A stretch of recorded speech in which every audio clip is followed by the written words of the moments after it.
পুজোর অনুদান নিয়ে এবার কড়া কিন্তু কলকাতা হাইকোর্ট। গত বছর পর্যন্ত যে সমস্ত পুজো কমিটিগুলোকে অনুদান দেওয়া হয়েছিল তাদের হিসেব নিকেশ, কোথায় কত টাকা খরচ করা হয়েছে তা এবার কিন্তু রাজ্যকে একেবারে হলফনামা দিয়ে জানাতে বলেছে কোর্ট, এবং তার জন্য সময় বেঁধে দেওয়া হয়েছে। 48 ঘন্টার মধ্যে তা করতে হবে। যারা টাকাও নিয়েছে, হিসেব পর্যন্ত দেয়নি, তাদের প্রয়োজনে অনুদান বন্ধ করে দেওয়া হোক, এমনটাই মৌখিক পর্যবেক্ষণ কলকাতা হাইকোর্টে।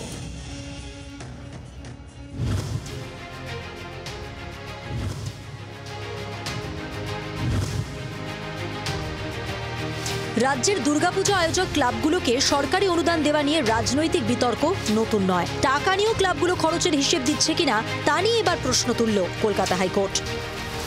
কলকাতা হাইকোর্টের প্রশ্নের মুখে রাজ্য সরকার।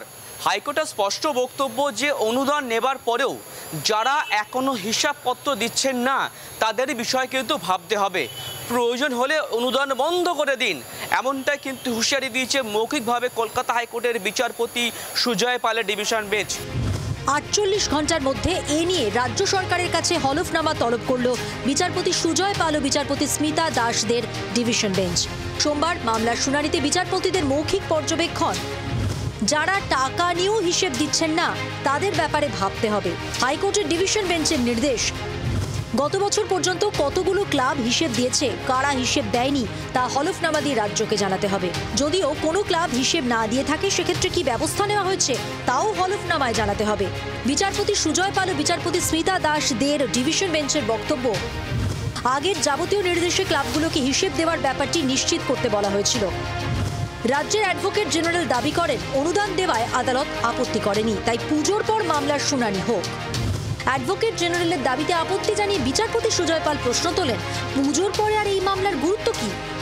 বিচারপতি আরো বলেন, আদালত বারবার সঠিক হিসেব দেওয়ার কথা বলেছে, হিসেব দেওয়া হচ্ছে না বলে মামলায় অভিযোগ করা হয়েছে, ফলে এই ব্যাপারে পদক্ষেপ করতে হলে পুজোর আগেই করতে হবে। রাজ্য সরকারকে তার বক্তব্য জানাতে বলা হয়েছে।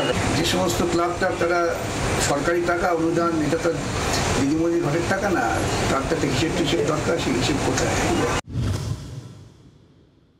যারা বলছে না চোরও ধরবো না কিন্তু টাকাও ছাড়বো না, আবাস যোজনার ক্ষেত্রেও তাই হয়েছে। তাই রাজ্য সরকারের যখন এটা ঘোষিত নীতি, তখন এবার চোরের ওপর বাটপাড়ি।